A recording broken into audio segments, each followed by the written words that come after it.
starting from the point Yassine made, as in my career switch, or rather what I wanted to be. Since high school, going even into early college, I did not want to be a software engineer. That wasn't even in my radar at all, like not even a single bit. So I know if there's a lot of you guys here that may not be in software engineering major or computer science, you guys might be thinking like, is it the right move? Is it too late? Things like that. So hopefully this can shed some light on you. So all throughout high school, I always told myself I want to be a doctor. And I think it really changed once, if you go to Brooklyn Tech, you'll know that they make you take certain engineering classes. And once I took it, I realized it just was second nature to me. Yassine said mechanical, it was actually an electrical engineering class.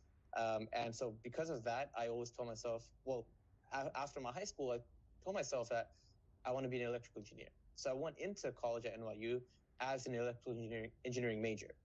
And throughout my first year, literally over like 60-70% of the students that I knew were all computer scientists.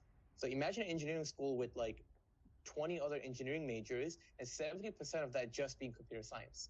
And everyone kept saying, hey, just switch majors already, like leave electrical, just come to computer science. And for some reason, I was very stubborn to myself. I told myself, I'm not going to switch. And it wasn't until I really started to think about what I wanted out of my future that really got me to make that change. One thing I knew for sure was that I wanted to stay in New York. Might not be the case for everyone, but for me, that was the case. Second thing, I didn't want to get any secondary education after college, right? I knew I wanted to go to college, get a job right after, and obviously a good paying job. I didn't want to go through another master's or another, extra school, things like that. Next, obviously, I looked at the market. Who's hiring right now? How many people are getting hired? Where is it easiest to get a job? And as my freshman year was ending, I started to realize a lot of students that were graduating as other engineers, like civil, electrical, they either just weren't able to find jobs or they had to move out of state to find a job. So for me, that was a no-go.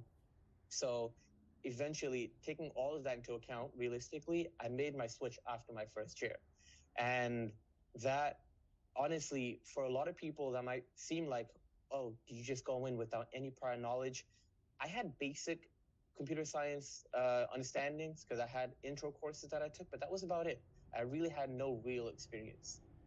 And from there, I would say the primary way I really got myself to get that big break, or really made my resume to really get me, standing out from other peers, was a couple things. Everyone says in order to get an internship or a job, the major thing that you need is an internship. And like Jabran was saying before, it's a chicken and egg problem. How do you get around that? So if internship isn't something you have under your belt, you have to have the other two things. And the primary of those are projects. Projects are huge. If you guys, I know a lot of people are freshmen here, so you probably are thinking already, how do I get an internship? I don't have experience. Where do I get these things from? So this is probably the best advice that I could give in terms of someone who's younger, trying to start up, get their first break and experience to get an internship. How do you do projects? Where do you get these from? Well, first of all, Head Starter in itself will give you pretty much everything. You're going to do projects in Head Starter. You're going to get experience, technical experience. You can put Head Starter itself as an experience under your belt. So that'll give you that. But now, just outside of this, if you're doing everything on your own, how do you do it? I'll tell you a very easy hack. First thing you're going to do, even if you have no programming experience, you're going to go to YouTube. You're going to pull up a video that says React intro project or React intro tutorial. That's it. It's going to be, let's say, a 20-minute video of a simple, how do you make a calculator app or calendar app, something super basic. And all you're going to do is you're going to follow along the steps. Watch it in 0.5 recording if you have to, follow along the steps, and literally create your first basic calculator app. That's it. You don't have to come up with any code yourself. All you're doing is following along whatever that guy in YouTube is doing. Don't copy and paste. Follow along. As the guy's typing out his, the code, you start typing out yourself. You're probably going to have no idea what the heck you're typing out, but that's fine. Once you do that, you take all of that code, put it in a GitHub repo, have that stored somewhere, have that under your resume. By resume, I mean your GitHub is basically your resume where your portfolio of all your code projects is. So make a GitHub repo, put it in there. Next, you're going to go to a second, intro React tutorial video. You're going to do something a little more advanced than the previous one. And then once you do that, then you can do a third one, a little more advanced than the previous one. And once you do that, I guarantee you by your third project, you can start up a basic React project by yourself without looking at any videos. I guarantee you literally would start from zero knowledge of nothing, just copying along this guy's code. And by your third project of just copying along someone's code, now you can close YouTube and start off your own project of something basic all by yourself without even taking a single credit class at any college. That is literally how my journey through iOS coding was. My very first experience ever was I did a hackathon, my first ever hackathon with Yassine. We went there, I knew nothing. I literally had no idea how to code anything.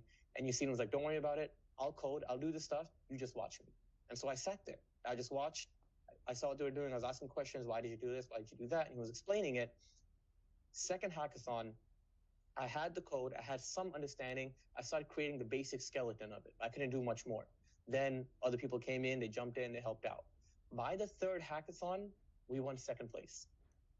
Fourth, fifth, sixth, seventh, eighth, and then an 8 hackathon win streak. All we did was create iOS apps. And by this point, I was contributing to a significant amount of the app itself. We won 8 hackathons in a row, first place.